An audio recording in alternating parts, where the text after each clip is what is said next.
এখন যদি আপনি তওবা করেন, এখন যদি ফিরে আসেন, আল্লাহর কাছে ক্ষমা চান, তাহলে আল্লাহ পাক এখনই আপনাকে ক্ষমা করে দেবেন।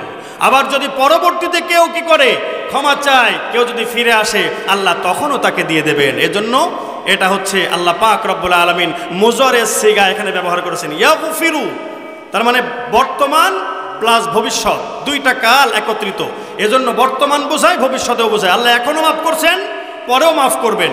যদি আল্লাহ এখন এবং পরবর্তীতে মুজারের সিগা না দিতেন, তাহলে যদি সেইটা বর্তমান সময়ের বিষয় হতো, তাহলে আমার আল্লাহ পাক রব্বুল আলামিন যে সময়ে কোরআনের আয়াত নাজিল করেছেন বিশ্ব নবীর উপরে, ওই সময় পর্যন্তই ক্ষমা করার দোয়ার শেষ হয়ে যেত, বন্ধ হয়ে যেত। বলেন ঠিক কিনা?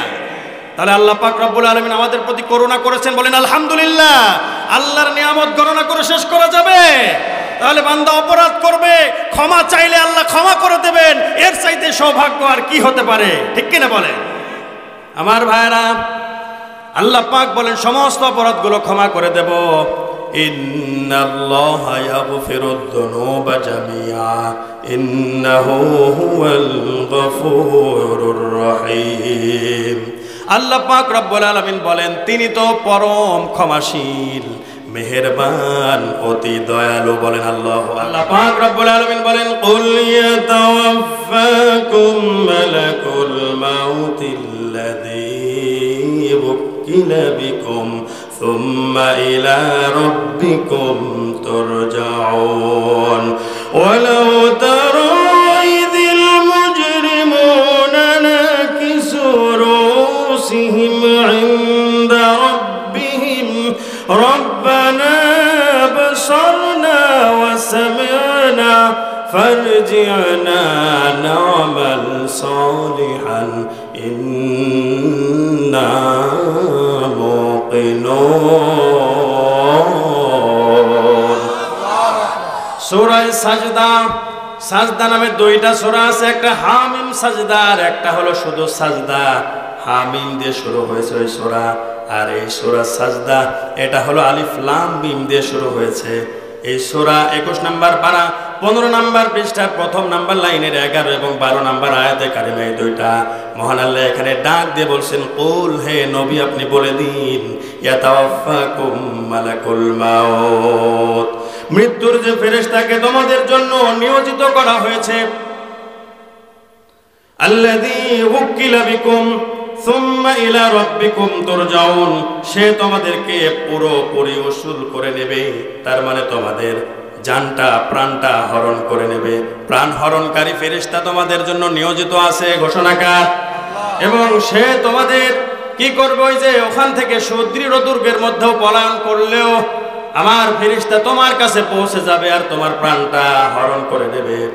আর হরণ করার পরে সুম্মা ইলা রাব্বিকুম তুরজাউন, অতঃপর তোমাদেরকে তোমাদের রবের নিকটে প্রত্যাবর্তন করা লাগবে।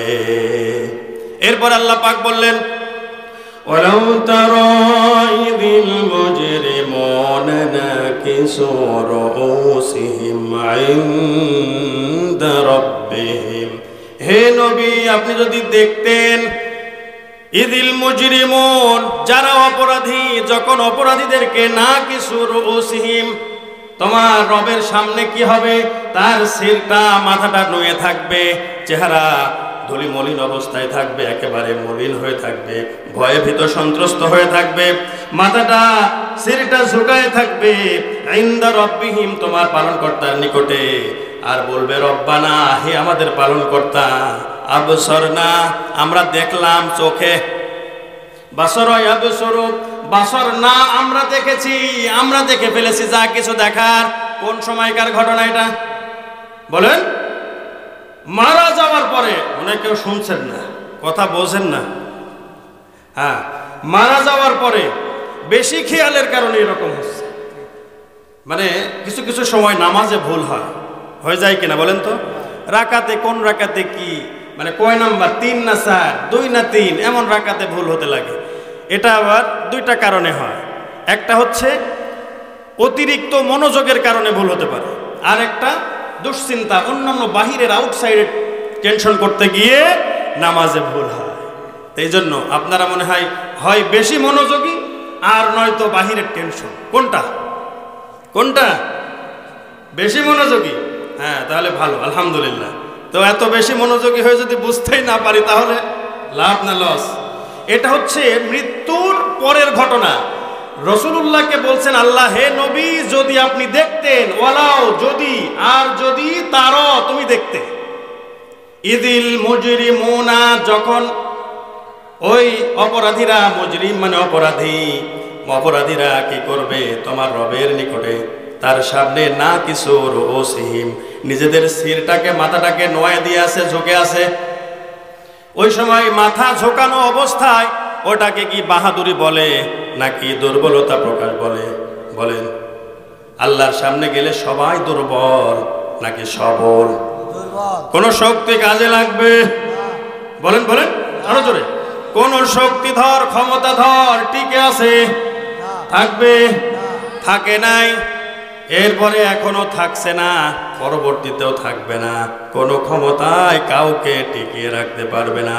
কেউ বা মনে করে যে আমার তো ক্ষমতা আছে, আমার তো পাওয়ার আছে, রাষ্ট্রীয় পাওয়ার আছে, আমি তো অমুক জায়গার অমুক থানার ওসি, আমি তো অমুক জায়গার এমপি, আমি তো মন্ত্রী, আমি অমুক জায়গার এই ডিপার্টমেন্টের বড় দায়িত্বের পর্যায়ে আমি আছি, আমার তো একটা কলমের খোসা দিলেই সব একাকার হয়ে যায়।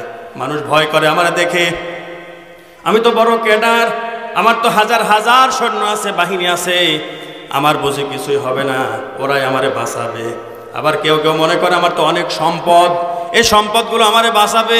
আছে না না এরকম?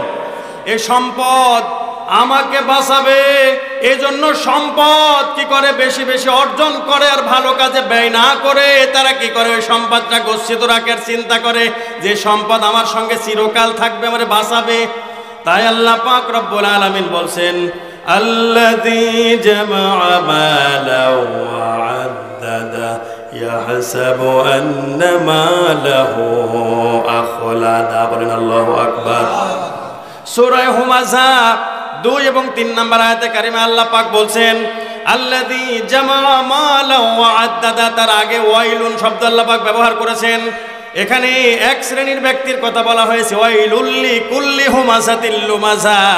ওয়াইল শব্দের অর্থ হচ্ছে দুর্ভোগ বা তাদের আযাবের কথা ঘোষণা করা হয়েছে। আবার কোনো কোনো বর্ণনার মধ্যে পাওয়া যায় ওয়াইল হচ্ছে জাহান্নামের একটা গর্তের নাম, যে জায়গায় এতটাই ভয়ানক যে ভয়ানক জায়গার থেকে সতর্ক হওয়ার জন্য মহান রব্বুল আলামিন কিছু কিছু জায়গায় সূরার শুরুতে অথবা কিছু কিছু অপরাধীদের ঘোষণা তাদের বর্ণনা করতে গিয়ে আল্লাহ পাক রব্বুল আলামিন ওয়াইল শব্দ ব্যবহার করেছেন।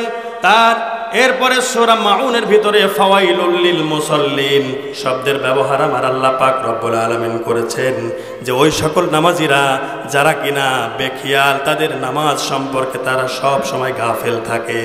এমন নামাজি আছে না নাই?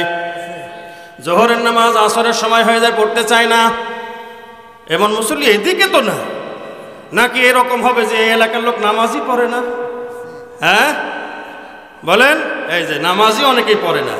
তো নামাজ পড়া কি ফরজ, ওয়াজিব, সুন্নাত, নফল না মুবাহ? কোনটা? মুবাহ মানে ওই যা ইচ্ছা করলেও আছে, না করলেও নাই, কোনো সমস্যা নাই। কি কোনটা? ফরজ, শুধু ফরজ। ফরজে কিফায়া না ফরজে আইন? কোনটা? সময় হইলে বালেগ বালেগা নারী, পুরুষ আর নারী তাদের জন্য যে স্থানেই থাকুক না কেন তাকে শরঈ ওজর ছাড়া নামাজ আদায় করতে হবে। ফরজে আইন করে দিয়েছেন তিনি কে? আল্লাহ পাক রব্বুল আলামিন 5 ওয়াক্ত নামাজ ফরজ করেছেন। কয় ওয়াক্ত?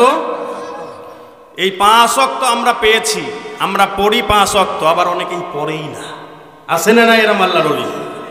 তাহলে 5 ওয়াক্ত নামাজ, এই 5 ওয়াক্ত দিয়েছিলেন না আল্লাহ পাক? আল্লাহ দিয়েছিলেন 50 ওয়াক্ত। কত ওয়াক্ত বলেন? এই যে বিগত মাস, এটা শাবান মাস চলছে, পূর্বের মাস গেছে রজব। এই রজব মাসে আল্লাহ পাক রব্বুল আলামিন তার প্রিয় হাবিবকে কি করেছিলেন?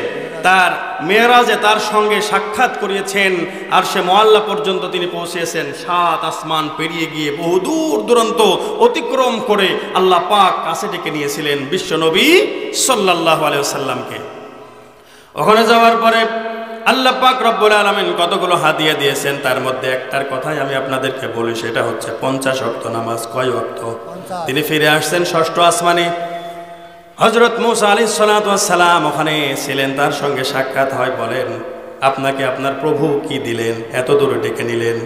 বলছে, আমারে 50 ওয়াক্ত নামাজ দিয়েছেন। তো বলে যে 50, আপনি শিগগির যান, একটু কমায় নিয়ে আসেন, কারণ পূর্ব অভিজ্ঞতা থেকে আমি বলছি আমার উম্মতকে 1 ওয়াক্ত নামাজ ফরজ করা হয়েছিল, এটাই তারা ঠিক মতো পড়ে নাই, ঠিক কিনা বলেন? এজন্য যান, একটু কমায় নিয়ে আসেন। বিশ্ব নবী চলে গেলেন।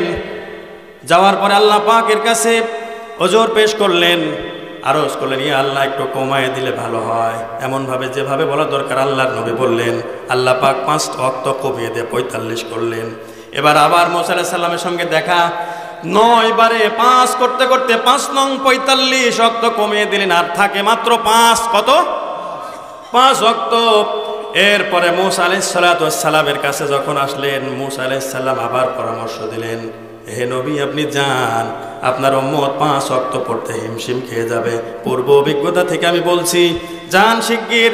বিশ্ব নবী বললেন, অনেকবার গিয়েছি, আমার প্রভুর সামনে আর যেতে আমার লজ্জা করে, আর যেতে পারবো না, যা দিয়েছেন এটাই আলহামদুলিল্লাহ। বলেন আলহামদুলিল্লাহ। তো আল্লাহ পাক রব্বুল আলামিন ওই 5 ওয়াক্ত দিলেন, 45 কমিয়ে দিলেন 50 থেকে। কিন্তু আল্লাহ পাক রব্বুল আলামিন বলেন, আমার কথার কোনো কি হয় না, বদল হয় না, পরিবর্তন হয় না, এই 5 50-এর সওয়াব দিয়ে দেব আমি আল্লাহ। বলেন সুবহানাল্লাহ। 5 কয় ওয়াক্ত? 50 ওয়াক্ত। শর্ত হলো যারা নামাজ পড়ে না ওদের জন্য। কি বলেন?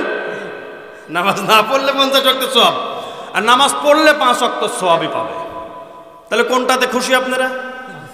এই বেনামাজিরা এবার শুনবে, মানে যারা নামাজ পড়ে না ওরা শুনে কালকে বলবে, হুজুর তো এই কথাই বলছে। কথা আরো আছে না নেই? যারা নামাজ ঠিক মতো, আল্লাহ পাক বললেন, হে নবী, আপনার উম্মতেরা যদি এই 5 ওয়াক্তকে সময়ের সঙ্গে কি করে সযত্ন সহকারে টাইম মেইনটেইন করে যদি নামাজ আদায় করতে পারে, তাহলে আমি আল্লাহ পাক রব্বুল আলামিন তাকে 5-এ 50 ওয়াক্তের সওয়াব দিয়ে দিব। বলেন সুবহানাল্লাহ। আর এই নামাজটা আল্লাহ পাক সময় মতো না অসময়ে পড়া ফরজ করেছেন। মহান আল্লাহ কোরআনে কারিমের ভিতরে ডাক দিয়ে বলেন, ইন্নাস সালাতা কানাত আলাল মুমিনিনা কিতাবাম মাওকুতা। বলেন আল্লাহু আকবার। রব্বুল আলামিন ডাক দিয়ে বলেন যে নিশ্চয় ইন্নাস সালাত, এই সালাতটা হলো কানাত আলাল মুমিনিনা, মুমিনদের উপরে করা হয়েছে, কিতাবাম মাওকুতা, ফরজ করা হয়েছে, অবধারিত করা হয়েছে, লিখে দেওয়া হয়েছে সময় মতো। কি মতো বলেন? সময় মতো। তাহলে ওই সকল নামাজীদের সম্পর্কে আল্লাহ পাক রব্বুল আলামিন বলেন, ফাওয়াইলুল লিল মুসাল্লিন আল্লাযীনা হুম আন সালাতিহিম সাহুন আল্লাযীনা হুম ইউরাউন ওয়া ইয়ামনাউনাল মাউন। বলেন আল্লাহু আকবার। রব্বুল আলামিন এখানে ওই সমস্ত নামাজীদের কথা ডাক দিয়ে বললেন যে দুর্ভোগ হলো ওই সকল নামাজীদের জন্য, ওই সকল মুসল্লিদের জন্য, ওয়াইলের শাস্তি আমার জাহান্নামের ভিতরে ওই সকল নামাজীদের মুসল্লিদের জন্য রেখে দিয়েছি, যারা কিনা কি করে নিজেদের নামাজ সম্পর্কে সাহুন, গাফেল থাকে। তার মানে সচেতন না, বেখিয়াল, গাফেল। এই সকল নামাজীদের কথা আল্লাহ পাক রব্বুল আলামিন বললেন। আরো বললেন আল্লাযীনা, আর যারা হুম ইউরাউন,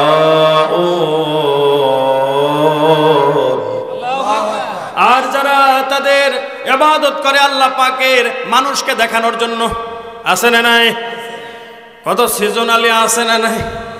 ঈদ আলী আছে, রমজান আলী আছে, বরাত আলী আছে, কদর আলী আছে, শুকুর আলীও আছে না নাই? আমি আর একটার নাম দিয়েছি হলো মৌত আলী। কি আলী? মৌত আলী। মরে গেলে 3-4 দিন বা 7 দিন ওই যে বাড়িতে যেটা গরু জবাই করে করা হয় খয়রাত, আবার এদেরকে খয়রাতি নামাজও বলা যায়। তার মানে খয়রাত পর্যন্ত পরে, খয়রাত পার হয়ে গেলে আর জিন্দেগিতে ওই 1 বছর পরে যদি দোয়া করায় আবারও মিলাদ পড়ায়, আবারও খয়রাত করে, ওই সময় ওই একদিন এক ওয়াক্ত নামাজ পড়লেও পড়তে পারে, না পড়লেও আয়োজন করে শেষ করে দিতে পারে। আমার ভাইরা, ওই সকল নামাজিদের নামাজের কোনো দাম আল্লাহ পাকের কাছে এক চুল পরিমাণ, যারা পরিমাণও নাই, নাই এবং নাই। ঠিক কিনা বলে? তাহলে নামাজ আল্লাহ পাক সময় মতো 5 ওয়াক্ত ফরজ করেছেন। কয় ওয়াক্ত? তাহলে আল্লাহ পাক মুসল্লিদের ডাক দিয়ে বললেন ওয়াইলের শাস্তি, দুর্ভোগ ওই সকল মুসল্লিদের জন্য। সাধারণ মানুষের কথা এখানে আসে নাই। নামাজ পড়েই যদি এই শাস্তি হয়, নামাজ না পড়লে কি আছে বলেন? বলেন, নামাজিদের নাম ধরে আল্লাহ বললেন যে এদের এই শাস্তি, তাহলে নামাজ না পড়লে তাদের কি শাস্তি আছে? কথা বলেন। এই জন্য আমার ভাইরা, আল্লাহ পাক রব্বুল আলামিন বান্দাকে এত সহজ করে দিয়েছেন। 5 ওয়াক্ত নামাজ 50 থেকে কমিয়ে দিয়ে দিলেন, সওয়াব দেবেন 50-এর। কিন্তু বান্দাগুলো কি করে? অন্যান্য নানান কাজে ব্যস্ত থাকে, কিন্তু নামাজের ধারে কাছেও যায় না। আর চিন্তা করে আমার অর্থ সম্পদ বাঁচাবে। তাই আল্লাহ পাক বলছেন যে ওয়াইলুল্লি কুল্লি হুমাযাতিল লুমাযা, যে সামনে এবং পিছনে যারা নিন্দা করে, তার মানে পরনিন্দা করে, সামনেও করা যে ব্যক্তি কষ্ট পাবে, তার একটা দোষ ত্রুটি সম্পর্কে মুখের পারেও মানুষের সামনে এইভাবে বলা, আল্লাহ পাক রব্বুল আলামিন ওয়াইলের শাস্তি, জাহান্নামের মধ্যে কঠিন শাস্তির ঘোষণা করেছেন। আর পিছনে বললে তো কথাই নেই, গীবত। কি বলেন? গীবত সম্পর্কে আল্লাহর নবী, বিশ্ব নবী বলেন আল গীবাতু আশাদ্দু মিনাজ জিনা। এই গীবত, পরনিন্দা, যা পরচর্চা, মানুষের মান সম্মান নিয়ে ছিনিমিনি খেলা হয়, সমাজে তার মুখ দেখানোর মতো কায়দা রাখা হয় না, ওই সকল মানুষদের সম্পর্কে আল্লাহর নবী বলেন এই অপরাধটা হলো এত বড় অপরাধ, জিনার চাইতেও বেশি কঠিন। বলেন, ব্যভিচারের চাইতে, পর নারী ভক্ষণ করার চাইতেও বেশি কঠিন। বলেন নাউজুবিল্লাহ। কেন? আপনাদের বুঝিয়ে দেই, শুনবেন আপনারা। কষ্ট হয়? ছেড়ে দিব। বাজে কত? এই পড়াই শেষের দিকেই আমার ভাইরা। তাহলে একটু বলি নাকি? ধরুন একটা যে কোনো অন্যায় করার পরে, ওই জিনা ব্যভিচার করার পরে হোক, অন্যান্য অপরাধ করার পরে হোক, আপনার কাছে একটু যখন মানসিক ফিলিংসটা যখন শেষ হয়ে যাবে, তখন আপনার মনটা নরম হয়ে যাবে, তখন মনে হবে যে কেন এই কাজটা করলাম। হবে কিনা বলেন? কিন্তু একটা বারের জন্য খেয়াল করুন, 3 জন 5 জন বা 2-1 জন এক জায়গায় বসে গল্প করছেন, ওই জায়গায় একজন আলেম হোক বা একজন সাধারণ মানুষ হোক, একজন নামাজি হোক বা বেনামাজি হোক, তার সম্পর্কে আপনি তার নিন্দা নিয়ে আপনারা চর্চা করছেন, পরচর্চা করতে লাগলেন। করতে লেগে আপনার মনে হবে এমন, মনে হচ্ছে যে আপনি কি যে মজা পাচ্ছেন, বল বল বল বল, আরো বলো, আরো যত প্রকার কঠিন কঠিন কথা আছে, বাক্য আছে, আপনি সেটা বলতে লাগেন। কিন্তু পরেক্ষণ আপনার জীবনে কি মনে হয়েছে যে ওই ব্যক্তির নামে গীবত করেছি? হ্যাঁ, এটা একটা কঠিন অপরাধ। আর এই গীবত করলে পরে এই গীবত থেকে তওবা কিন্তু করার মন মানসিকতা পয়দা হয় না। আর যতই গীবত করা হয়, মনে হয় যেন কত যে মজা লাগে, কত যে আরাম লাগে, আনন্দ লাগে, কিন্তু এটা নিয়ে কোনো দিন আর ভাবেন নাই যে আমার এই অপরাধ হয়ে গেছে। ঠিক কিনা বলে আমার ভাইরা? শুধু তাই নয়, গীবত এত বড় অপরাধ। এই গীবত আপনি যার নামে করবেন, সমালোচনা করবেন, পরনিন্দা করবেন, এই পরনিন্দা যখন করবেন, যার নামে করছেন, ওই ব্যক্তি আমল নামায় যত অপরাধ আছে, গুনাহ আছে, আপনার ঘাড়ের উপর আপনার আমল নামায় চেপে যাবে। আর আপনার যে ভালো কাজ আছে, সেই ভালো কাজ, আপনার আমল, নেক আমল, নেকিগুলো তার আমল নামায় পৌঁছে যাবে। বলেন নাউজুবিল্লাহ।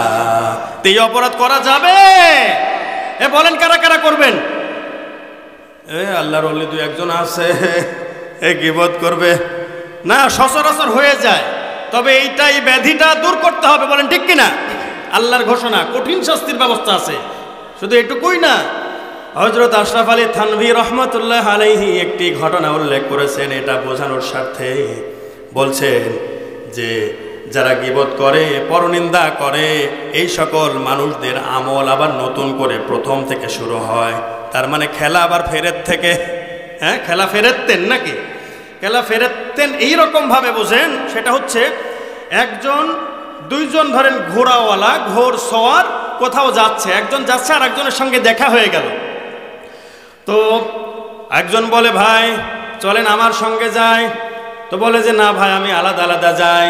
কেন? বলে আমার একটা ঘোড়ার বদ স্বভাব আছে, সেটা হলো যত জায়গায় সে মলমূত্র ত্যাগ করে তত জায়গায় সে পিছন দিকে ফিরে, সেটা শুকে শুকে তারপরে সামনের দিকে যায়। এবার ওই ব্যক্তি বলে যে ভাই আমি তো ওই রাস্তায় যাব, আমি ওখান থেকে আর এক দিকে যাব, আপনি নাই ডান দিকে যাবেন, আমি সোজা চলে যাব। ধরেন এখান থেকে রূপপুর পর্যন্ত আপনি যাওয়ার পরে আপনার গন্তব্য বিবিসি বাজার বাম দিকে, আর একজন যাবে হলো ডান দিকে পাকার মোড় পাকশির ওই দিকে। তখন ওই ব্যক্তি বলছে ভাই ওই পর্যন্ত চলেন, রূপপুর 3 বটতলা পর্যন্ত চলেন, ওখানে যাওয়ার পরে এ পর্যন্ত আমি পিছনে পিছনে যাই, আপনার ঘোড়ার মুখের উপরে আমি লাঠি তাক করে রাখবো, চাবুক দিয়ে রাখবো, পিছনের দিকে ঘোড়ার সুযোগ আমি দেব না। তো বলে ঠিক আছে চলেন। এবার যাওয়া শুরু করলো। সামনে ওই বদ অভ্যাস, ঘোড়াটাকে নিয়ে সামনে সামনে যায়, পিছনে পিছনে আর একজন যায়। যত জায়গায় মলমূত্র ত্যাগ করে পিছনে ঘুরতে চায় কিন্তু ঘুরতে দেয় না। এবার 3 বটতলা ধরেন গন্তব্য পেয়ে গেছে, দুইজন দুই দিকে হবে। এবার বলছে ঠিক আছে ভাই আপনি আপনার রাস্তায়, আমি আমার রাস্তায় চলে গেলাম।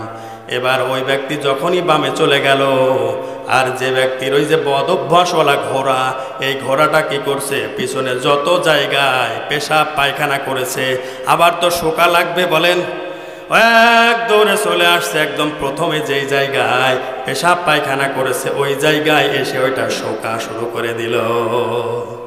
বুঝতেছেন কথা? তার মানে এক দৌড়ে আবার খেলা ফেরাতেন নাকি, প্রথমে চলে আসছে। তাহলে গীবতকারীর আমল ওই রকম ভাবে খেলা ফেরত থেকে, তার মানে আমল আবার নতুন করে শুরু করতে হবে। তার পিছনের সমস্ত ভালো কাজ, ভালো নেকিগুলো ওই অপরের আমল নামায় চলে যায়, তার আমল নামা শূন্য হয়ে যায়। তাহলে এটা করতে থাকলে আমরা যদি মরার আগ মুহূর্ত পর্যন্ত কোনো ভালো কাজ না করা পর্যন্ত মারা যায় ওই গীবতের উপরেই, তাহলে ওই ব্যক্তির কি অবস্থা হবে বলেন? আবার আমল নামা শূন্য অবস্থায় যাবে। কিন্তু আমার ভাইরা, আল্লাহ পাক রব্বুল আলামিন আপনার আমার তওবা কবুল করার জন্য সব সময় প্রস্তুত আছেন না নাই? এই রাত্রিবেলায় সমস্ত দুনিয়াদারির সমস্ত অফিস আদালতগুলো, কোর্ট কাছারিগুলো বন্ধ হয়ে যায়, কিন্তু আমার আল্লাহ পাকের দোয়ারটা যত রাত গভীর হয় তত বেশি বেশি করে খুলতে থাকে। বলেন আল্লাহু আকবার। আমার ভাইরাতে আল্লাহ পাক বলেন বান্দারে যত অপরাধ করেছিস তোর অপরাধগুলো আমি ক্ষমা করে দেব, কিন্তু আমার কাছে একনিষ্ঠ তওবা করা লাগবে। আল্লাহ পাক রব্বুল আলামিন বলেন ইল্লা মান তাবা ওয়া আমানা ওয়া আমিলা আমালান সালিহান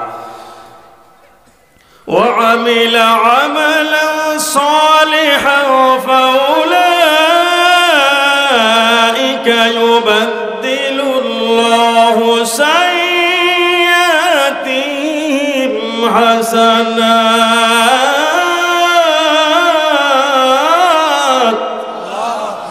وكان الله غفورا رحيما।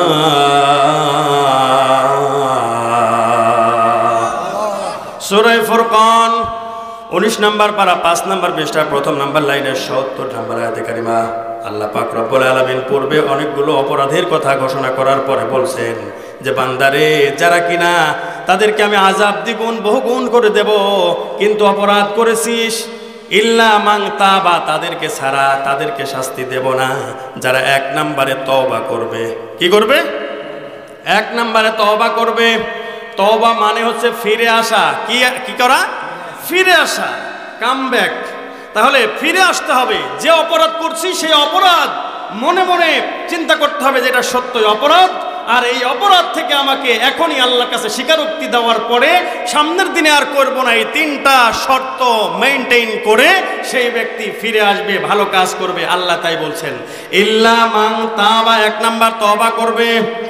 এরপরে হচ্ছে 2 নাম্বার ও আমানা, ঈমান আনয়ন করবে। যেগুলো বিশ্বাস স্থাপন করার দরকার সমস্ত কিছুর উপরে বিশ্বাস স্থাপন করবে। আমার ভাইরা, সময় থাকলে এখানে ব্যাখ্যা বিশ্লেষণ সহকারে অনেক আলোচনা করা যেত, সময় যেহেতু সংকীর্ণ এজন্য আলোচনা আমাদেরকে সংক্ষিপ্তভাবে শেষ করতে হবে। প্রাণের ভাইরা আমার, আল্লাহ পাক তাই বলছেন তওবা করবে, ঈমান আনবে, এরপরে ওয়া আমিলা আমালান সলিহা, ওয়া আমিলা এবং আমল করবে, কাজ করবে, আমালান সলিহা নেক কাজ, ভালো কাজ, সৎ কাজ, পুণ্যের কাজগুলো করবে। ফাউলাইকা ইউবাদদিলুল্লাহ, আল্লাহ পাক রব্বুল আলামিন বললেন এরাই হলো ওই সমস্ত ব্যক্তি যাদের পরিবর্তন করে দেওয়া হবে। কি পরিবর্তন করা হবে? সাইয়্যাতিহিম হাসানাত, তাদের অপরাধগুলোকে আল্লাহ পাক রব্বুল আলামিন ক্ষমা করে দেবেন, আর ওই জায়গাটা খালি হয়ে যাবে হাসানাত, নেকি দ্বারা, সওয়াব দ্বারা, পুণ্য দ্বারা পরিপূর্ণ করে দেবেন। তিনি কে? আর জোরে বলেন তিনি কে? সে আল্লাহ দেখছেন কি দেখছেন না আমাদেরকে? আমার ভাইরা, তাই আল্লাহ পাক বলেন যে যারা অপরাধের পথ থেকে ফিরে আসবে, তওবা করবে, ঈমান আনবে এবং কি করবে? নেক কাজগুলো, নেকির কাজগুলো, ভালো ভালো কাজ কর্মগুলো করবে, আমি আল্লাহ পাক রব্বুল আলামিন ঘোষণা করছি ওই সমস্ত ব্যক্তিদেরকে তাদের জীবনের সমস্ত অপরাধগুলো ক্ষমা করে দেব। আর যে জায়গাটা ক্ষমা করে দেওয়ার পরে, অপরাধ মুছে দেওয়ার পরে, খাতার মধ্যে, বইটার মধ্যে ফাঁকা জায়গা, সাদা কাগজ জমা হয়ে থাকবে, ওই জায়গাগুলোতে আল্লাহ পাক রব্বুল আলামিন নেকিগুলো বসিয়ে দিয়ে ওই জায়গাগুলোকে পরিবর্তন করে দেবেন, পূর্ণতা দান করবেন। বলেন আল্লাহু আকবার। ওয়া কানা আল্লাহু গফুরুর রহিমা, আর আল্লাহ পাক বলছেন, আর আল্লাহ পাক হলেন গফুরুর রহিম,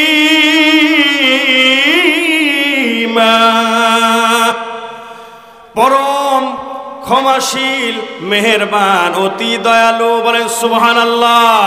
তাই আল্লাহ পাক আরো জায়গায় বলেন, কুল ইয়া ইবাদিয়াল্লাযীনা আসরাফু আলা আনফুসিহিম লা তাকনাতু মির রাহমাতিল্লাহ ইন্নাল্লাহা ইয়াগফিরুয যুনুবা জামিআ ইন্নাহু হুয়াল গফুরুর রহিম। সূরা জুমার 24 নম্বর পারা 3 নম্বর পৃষ্ঠায় 53 নম্বর আয়াতে কারিমা। এটা মহান আল্লাহ এখানে ডাক দিয়ে বললেন, কুল, হে নবী আপনি বলে দিন, ইয়া ইবাদ, আমার বান্দাদেরকে, হে আমার গোলামেরা শোনো, আল্লাযীনা, যারা আসরাফু, সীমা অতিক্রম করেছো, অপচয় করেছো, তার মানে অন্যায় করেছো, আলা আনফুসিহিম, নিজেদের নফসের উপরে জুলুম করেছো, অন্যায় অবিচার করেছো, লা তাকনাতু মির রাহমাতিল্লাহ, আমার রহমত থেকে, আমার দয়া থেকে, আমার অনুগ্রহ থেকে তোমরা কখনো নিরাশ হয় না, মুখ ফিরিয়ে নিও না। বলেন মারহাবা। ঘোষণাকার, আরো জোরে বলেন ঘোষণাকার। তাহলে অপরাধ হইলে অপরাধের উপরে কি ইস্তেকামাত, বউর উপর দণ্ডায়মান থাকবে নাকি ফিরে আসতে হবে? ইমানদাররা অপরাধ হওয়াটা স্বাভাবিক। আল্লাহর নবী, বিশ্ব নবী বলেন যে অপরাধ হবে, অন্যায় করবে, গুনাহ করবে ইমানদাররা, এটাই স্বাভাবিক। কিন্তু গুনাহ করে ইমানদাররা কখনো গুনাহের উপরে অবিচল থাকতে পারে না। এজন্য গুনাহ হতে পারে, সঙ্গে সঙ্গে তওবার দুয়ার খুলে দিয়েছেন তিনি কে? আল্লাহ। আমার ভাইরা, আল্লাহ পাক রব্বুল আলামিন তাই বলছেন, আমার রহমত থেকে তোমরা নিরাশ হয় না।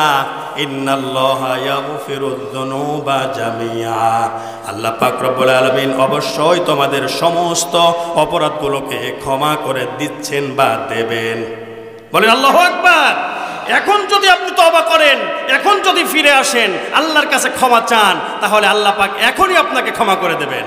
আবার যদি পরবর্তীতে কেউ কি করে ক্ষমা চায়, কেউ যদি ফিরে আসে, আল্লাহ তখনও তাকে দিয়ে দেবেন। এজন্য এটা হচ্ছে আল্লাহ পাক রব্বুল আলামিন মুজারের সিগা এখানে ব্যবহার করেছেন, ইয়াগফিরু, তার মানে বর্তমান প্লাস ভবিষ্যৎ, দুইটা কাল একত্রিত।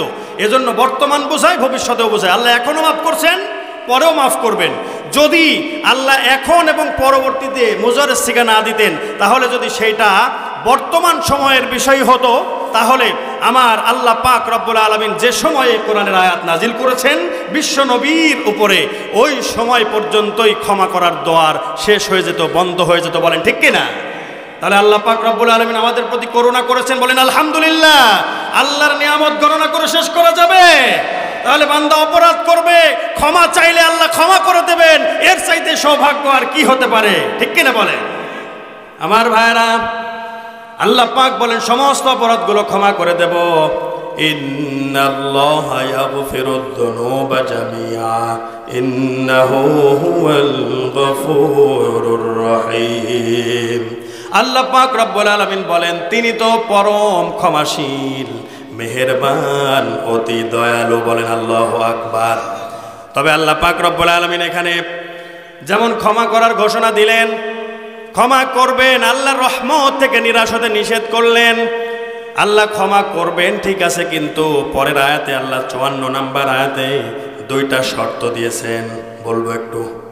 বলবো তো অনেকেই উঠে যাচ্ছে যে, হ্যাঁ চলে যাচ্ছে, কি সমস্যা? কষ্ট হচ্ছে এই জন্য? এই সাইডে দাঁড়িয়ে আছেন অনেকে, সামনে বসে যান, বসে যান। এই কিছুক্ষণের মধ্যেই দোয়া হবে। আবার ওই যে পরবর্তী হুজুর নেবেন না আপনারা, আসেন আসেন, তাবারক রহমতুল্লাহ আলাইহি আসেন, আসেন আসেন, সামনে বসে যান সবাই। আমিন। ক্ষমা করবেন ওই সমস্ত ব্যক্তিদেরকে যাদের মধ্যে 2টা বৈশিষ্ট্য, 2টা শর্ত আল্লাহ পাক রব্বুল আলামিন দিয়ে দিয়েছেন। 1 নাম্বার হচ্ছে ওয়া আনিবু ইলা রাব্বিকুম ওয়া আসলিমু লাহু মিন ক্বাবল আয়াতিয়াকুমুল আযাবু সুম্মা লা তুনসারুন। আল্লাহ পাক রব্বুল আলামিন বলেন 1 নাম্বার কন্ডিশন হলো আনিবু, ওয়া মানে এবং, আনিবু কি করতে হবে? অভিমুখী হও তোমরা, ইলা দিকে রব্বিকুম তোমাদের পালনকর্তা। আপনারা বলুন আমাদের পালনকর্তা কে? আমাদের রব, তিনি কে? আল্লাহ পাক রব্বুল আলামিন নিজেই ঘোষণা করে দিয়েছেন ইন্নাল্লাযীনা ক্বালু রাব্বুনাল্লাহ সুম্মা ইসতাকামু তাতানাজ্জালু আলাইহিমুল মালায়েকা আল্লা তাখাফু ওয়া লা তাহজানু ওয়া আবশিরু বিল জান্নাতিল্লাতী কুনতুম তুআদুন। সূরা হামিম সাজদা 24 নম্বর পারা 19 নম্বর পৃষ্ঠা 4 নম্বর লাইনের 30 নম্বর আয়াতে কারিমা। এটা মহান আল্লাহ এখানে ডাক দিয়ে বলেন ইন্না মানে নিশ্চয়, আল্লাযীনা মানে যারা, কলু বলবে, রব্বুন আল্লাহ আমাদের রব হলেন আল্লাহ। আপনারা বলুন আমাদের রবকে? আল্লাহ। আপনাদের রবকে? আল্লাহ। তাহলে রব্বুন আল্লাহ এই ঘোষণা যে দেবে আমাদের রব হলেন আল্লাহ। তাহলে এখানে আসুন, ওয়া আনিবু ইলা রাব্বিকুম তোমরা তোমাদের রবের অভিমুখী হও। তাহলে আমরা কার অভিমুখী হব? আল্লাহর অভিমুখী। বলেন কার অভিমুখী? তাহলে আল্লাহ পাক রব্বুল আলামিন বলছেন শুধু রব আল্লাহ এ কথা বলেই শেষ না, সুম্মাস্তাকামু এর উপরে দণ্ডায়মান থাকে, ইস্তিকামাত থাকে, প্রতিষ্ঠিত থাকে, অবিচল থাকে, অনড় থাকে, অটুট থাকে, এক চুল পরিমাণ নড়ে সরে যায় না। যদিও জুলুম নির্যাতনের স্ট্রিম রোলার চালানো হয়, তারপরেও জীবন দেবে মুমিনেরা, মুসলমানেরা তারপরেও আল্লাহকে রব হিসেবে মেনেছে, এই কথা থেকে তারা নড়ে চড়ে যাবে না। বলেন ঠিক কিনা? হযরত বেলালের উপরে, তার উপরে কত নির্যাতন চালানো হয়েছে। উত্তপ্ত বালুকণার মধ্যে তাকে মরুভূমির ভিতরে চিৎ করে শুয়ে দিয়ে বুকের উপর বিশাল বড় পাথর চাপিয়ে দেওয়া হয়েছে, আর বলা হয়েছে হে বেলাল তোমারে মুক্ত করব, তোমার উপর থেকে এই শাস্তিগুলো লাঘব করে দেব, দূর করে দেব। কত শর্ত হলো একটা, তা হলো ওই যে এক আল্লাহর কথা বলো, আহাদের কথা বলো, রব মেনেছো, রব্বুন আল্লাহ বলেছো, আমাদের রব আল্লাহ, এই কথার থেকে সরে আসো, আমাদের দিন মেনে নাও, আমাদের যে মূর্তি, আমাদের যে প্রতিমা আমরা পূজা করি এর উপরে তুমি চলে আসো, তোমারে খালাস করে দেব। ঠিক কিনা বলেন? এমন তাদেরকে এমন সুযোগ দেওয়া হয়েছিল, তারপরেও কিন্তু বেলাল বলেছে গরমে পিঠটা পড়ে যায়, পাথর চাপিয়ে দিয়েছে, বিশাল বড় পাথর, পাথরে বুকটা ভেঙ্গে চুরমার হয়ে যাওয়ার উপক্রম। তারপরেও বেলাল বলে আহাদ আহাদ আহাদ, বলেন আল্লাহু আকবার। কারা কারা রাজি আছেন আমাদের উপরে যদি নির্যাতন, জুলুম, নিপীড়নের স্টিম রোলার চালানো হয়, জেল, জরিমানা, জুলুম, নির্যাতন, নানা রকম কিছু, আমাদের সম্পদ লুণ্ঠন করা হয়, আমাদেরকে বাড়িতে থাকতে না দেয়, আমরা থেকেছি পূর্বেতেও, সামনেও যদি এরকম পরিবেশ আসে, কারা কারা রাজি আছেন যে এক আল্লাহকে রব বলে মেনেছি, সেই আল্লাহর পথে অবিচল থাকবো? সবাই হাত তুলে দেখিয়ে দিন আল্লাহকে। আল্লাহ পাক কবুল করুন, বলুন আমিন। আমার ভাইরা, সুম্মাস্তাকামু, এটা খেয়াল রাখা লাগবে। কবরের ভিতর যাওয়ার পরে প্রশ্ন করা হবে, প্রথম নাম্বার, রব কারে মেনেছিস? এখন যদি বলেন যে আমি কিছুই জানি না, ফেরেশতারা বলবে যে মিথ্যা কথা বলছিস, কেন জানলি না তুই? জাহান্নামে তো যাওয়ার আরো ঘটনা অনেক। আমার ভাইরা, সময় সংক্ষেপ, আর আগাতে পারছি না। আমার ভাইরা একটু খেয়াল করুন, শুধু রব বলে মানাই না, শিক্ষা নিতে হবে। রব মেনেছে আল্লাহকে, যত কিছুই হয়ে যাক, সমস্ত কিছু শেষ হয়ে যাক, শেষ কথাটি আমার আল্লাহর কালিমা হতে হবে, লা ইলাহা ইল্লাল্লাহ, লা ইলাহা, লা ইলাহা ইল্লাল্লাহ মুহাম্মাদুর রাসূলুল্লাহ সাল্লাল্লাহু আলাইহি ওয়াসাল্লাম। আমার ভাইরা, কান খাড়া করেন। ওয়ানিবু ইলা রাব্বিকুম, এক নাম্বার শর্ত হচ্ছে, এক নাম্বার কন্ডিশন হলো, তোমার রবের দিকে তোমাকে কি করতে হবে? রবের অভিমুখী হতে হবে। তার মানে রবের দিকে দৌড়াইতে হবে, রবের পথে আসতে হবে, রবের দলে আসতে হবে। হিজবুল্লাহ দল কয়টা? দুইটা। একটা হলো হিজবুল্লাহ, আর একটা হচ্ছে হিজবুশ শাইতান। ঘোষণাকার আল্লাহ দিয়েছেন সূরা মুজাদালার ভিতরে 20 এবং 22 নম্বর আয়াতে কারিমের ভিতরে আল্লাহ পাক রব্বুল আলামিন এই হিজবুল্লাহ, হিজবুশ শাইতানের এই কথাগুলো উল্লেখ করেছেন, বৈশিষ্ট্যগুলো দিয়েছেন। বলেন ঠিক কিনা? আমার ভাইরা, সময় থাকলে বলে বোঝানো যেত। এজন্য দল দুইটা, এক আল্লাহর দল আর একটা হলো শয়তানের দল। আর দল একটা জান্নাতের, ফারিকুন ফিল জান্নাতি ও ফারিকুন ফিস সাঈর। আর দল হচ্ছে একটা জান্নাতের আর একটা হলো সাঈরের, তার মানে জাহান্নামের। এজন্য আপনারা জান্নাতের পথে যাবেন না জাহান্নামের পথে? আল্লাহর দলে যাবেন নাকি শয়তানের দলে যাবেন? শয়তানের দলে যদি যেতে চান তাহলে এই সকল মাহফিল টাহফিলের দরকার নাই, এই কথাগুলো মানারও দরকার নাই, আল্লাহর পথে আসারও দরকার নাই। আমার ভাইরা, 2 নম্বর হচ্ছে ওয়া আসলিমু লাহ, রবের দিকে আসো আর তার কাছে আত্মসমর্পণ করো। তার মানে ইসলাম তোমাকে মেনে নিতে হবে। ইসলাম মানে হলো আত্মসমর্পণ করা। আমরা মুসলিম হয়েছি মানে আমরা আত্মসমর্পণকারী। এজন্য আত্মসমর্পণ করতে হবে, নিজেকে সঁপে দিতে হবে। আল্লাহ যা বলেছেন অক্ষরে অক্ষরে, যেখানে যেভাবে যা বলেছেন সেখানে সেইভাবে তাই করে ফেলতে হবে। এর নাম হচ্ছে আত্মসমর্পণ করা। বলেন ঠিক কিনা? আমরা সবাই রাজি আছি আল্লাহকে রব বলে মেনে আল্লাহর পথে আমরা থাকবো। আর আল্লাহ পাক রব্বুল আলামিন কিন্তু বলেই দিয়েছেন, আল্লাযী খলাকাল মাউত, 1 নাম্বার, বেশি অতি উৎসাহিত হওয়া যাবে না। কি আল্লাহ আগে মৌতের কথা বলছেন, ওয়াল হায়াত, এরপর জীবন সৃষ্টি করেছেন। লিয়াবলুয়াকুম, উদ্দেশ্য কি? তোমাদেরকে অবশ্যই পরীক্ষা করবেন। আইয়ুকুম, তোমাদের মধ্যে কে বা কারা, আহসানু, ভালো কাজ, আমালা, মানে ভালো ভালো নেকির কাজকর্মগুলো, উত্তম কাজকর্মগুলো করে। এজন্য আমার ভাইরা, এগুলো খেয়াল রেখে আমাদের সামনের দিকে আগাতে হবে। এবং আমাদের এই পথে চলতে গিয়ে কাদের সঙ্গে সঙ্গ দিতে হবে এ কথাও ঘোষণা আল্লাহ পাক রব্বুল আলামিন কোরআন আল কারীমের মধ্যে করেছেন। আমার ভাইরা, শেষ করে দেব না? জি জি হুজুর, শেষ করে দেন। একটা আয়াত শেষ করে মানে তেলাওয়াত করতে আয়াত। আমার ভাইরা, আল্লাহ পাক রব্বুল আলামিন যে ঘোষণা দিয়েছেন, আমি আপনাদের খুতবার মধ্যে যে আয়াতে কারিমা তেলাওয়াত করেছি, একটু এই তরজমাটা করেই শেষ করে দিব। আমার ভাইরা, আল্লাহ পাক রব্বুল আলামিন বলেন, ইয়া আইয়ুহাল্লাযীনা আমানু লা তাত্তাখিযু আবাআকুম ওয়া ইখওয়ানাকুম আউলিয়া ইন ইসতাহাব্বুল কুফরা আলাল ঈমান ওয়া মান ইয়াতাওয়াল্লাহুম মিনকুম ফাউলাইকা হুমুজ যালিমুন। যালিমুন। সূরা তাওবা 10 নম্বর পারা 9 নম্বর পৃষ্ঠা 3 নম্বর লাইনে 23 নম্বর আয়াতে কারিমা এটা। মহান আল্লাহ এখানে ঈমানদারদেরকে নাম ধরে ডাকলেন, ইয়া আইয়ুহাল্লাযীনা আমানু, ও হে ঈমানদারেরা যারা বিশ্বাস স্থাপন করেছো, লা তাত্তাখিযু, তোমরা গ্রহণ করো না, আবাআকুম, তোমাদের পিতা, ওয়া ইখওয়ানাকুম, এবং তোমাদের ভাই, আউলিয়া আইন ইস্তাহাব্বুল কুফর আলাল ঈমান, তারা যদি কুফরের প্রতি বেশি আসক্ত থাকে, ভালোবাসে কুফরিকে, তাহলে তোমাদের অভিভাবক রূপে, আউলিয়া হিসেবে, ওলি হিসেবে তোমরা তাদেরকে গ্রহণ করবা না। ঘোষণাকার وَمَن يَتَوَلَّهُم مِّنكُمْ فَأُولَٰئِكَ هُمُ الظَّالِمُونَ। তোমাদের মধ্যে পরেও যারা তাদেরকে অভিভাবক বানাবে তারাই হলো জালিম। ঠিক কিনা বলেন?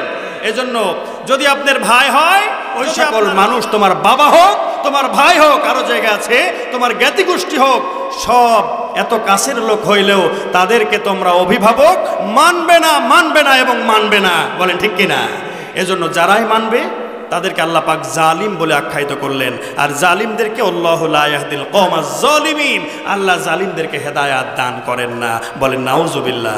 আমার ভাইরা, আপনাদের সামনে সংক্ষিপ্ত সময়ে এলো পাথারি, আপনাদেরই এলাকার সন্তান, আপনাদের কারো ভাই, কারো বন্ধু, কারো ভাতিজা, আমি আপনাদের সামনে যে সংক্ষিপ্ত সময় এলো পাথারি কিছু আলোচনা কোরআন এবং হাদিস থেকে করার চেষ্টা করেছি।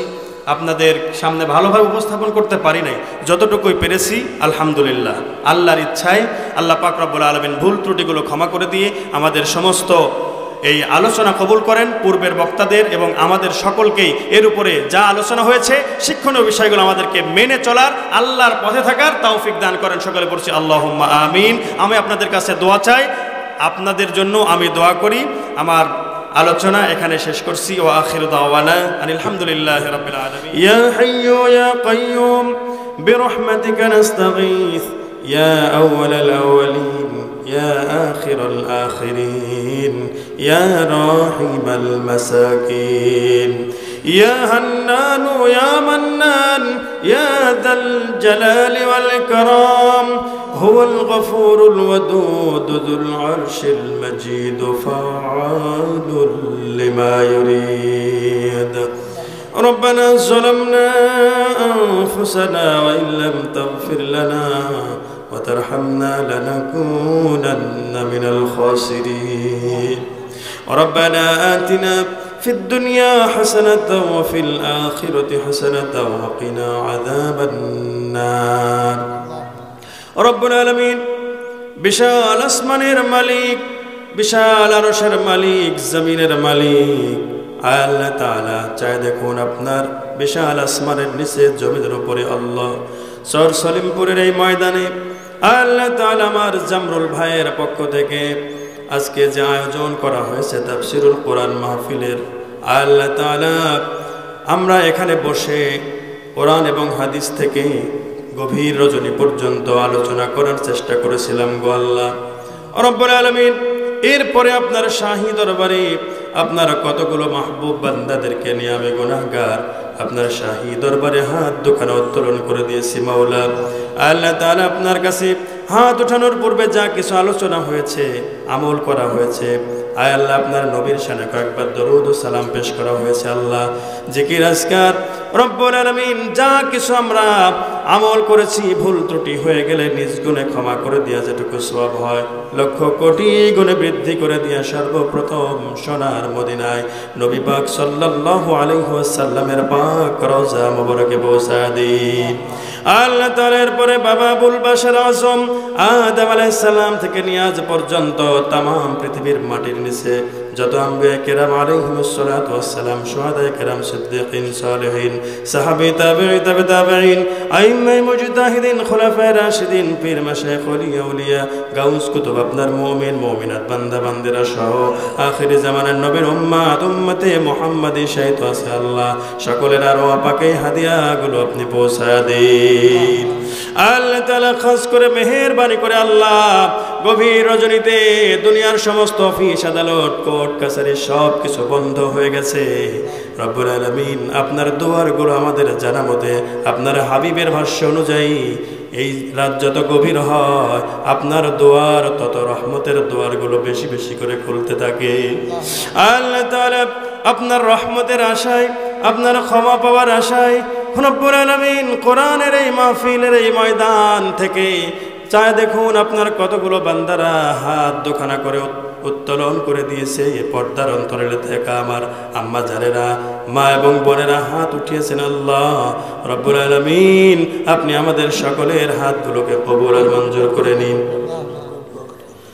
আল্লাহ তাআলা মাওলা গো, এই মাহফিলটার জন্য আমার জামরুল ভাই সহ তার সঙ্গে যারা শ্রম দিয়েছে, অর্থ দিয়েছে, সাহায্য সহযোগিতা করেছে, আল্লাহ মাহফিল শুনতে এসে বসে ধন্য করেছেন।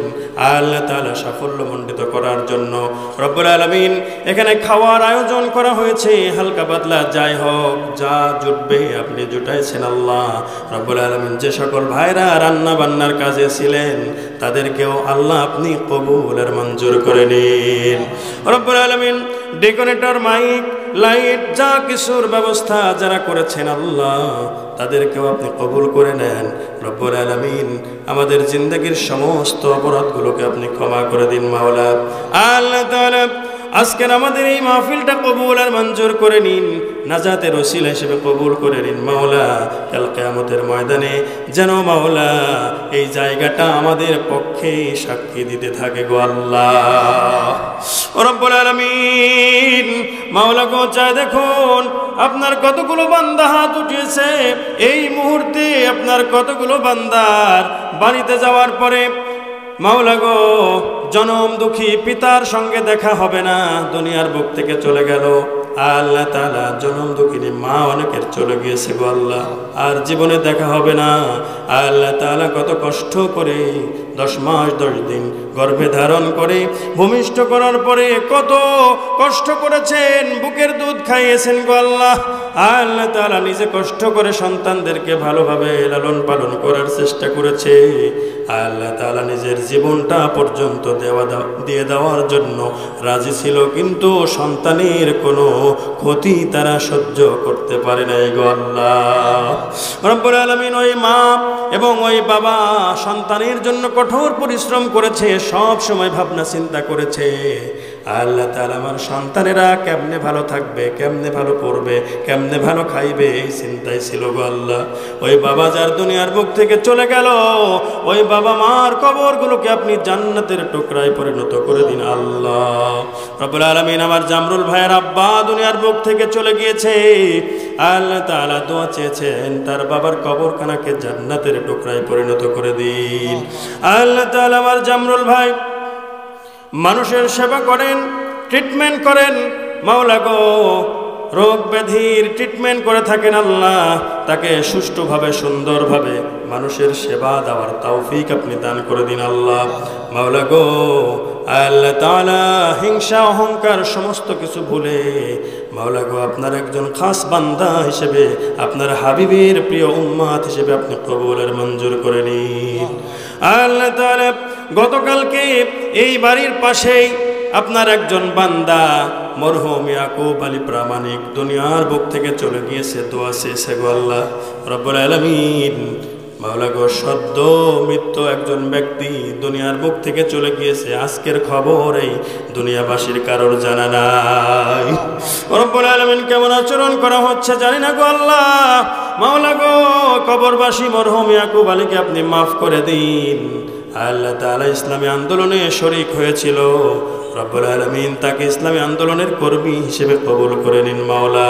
মাওলা জীবনের সমস্ত অপরাধ ক্ষমা করে দিয়ে জান্নাতের ফয়সালা করে দিন মাওলা। জান্নাতি নাজ নিয়ামত ভোগ করার তৌফিক দান করে দিন। আল্লাহ তাআলা শোকাহত পরিবারের লোকজনদেরকে আপনি ধৈর্য ধারণ করার তৌফিক দান করে দিন। পরিবারের সকল জীবিত সদস্যদেরকে আপনি দিনদার পরহেজগার মুত্তাকি বানায় দিন।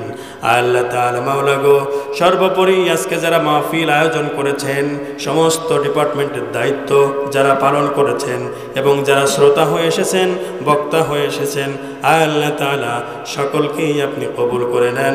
আপনার দ্বীনের উপরে অবিচল থাকার এবং কোরআনের সমস্ত বিধিবিধানগুলো মেনে নেওয়ার তৌফিক দান করে দিন।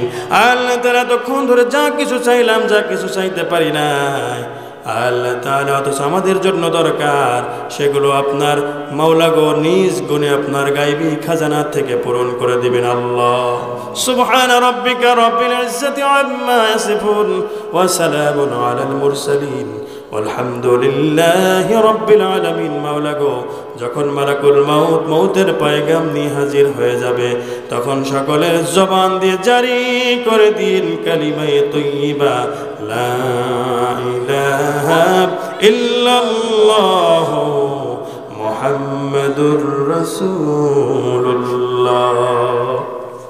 সাল্লাল্লাহু আলাইহি ওয়াসাল্লাম। আসসালামু আলাইকুম ওয়া রাহমাতুল্লাহি ওয়া বারাকাতুহু।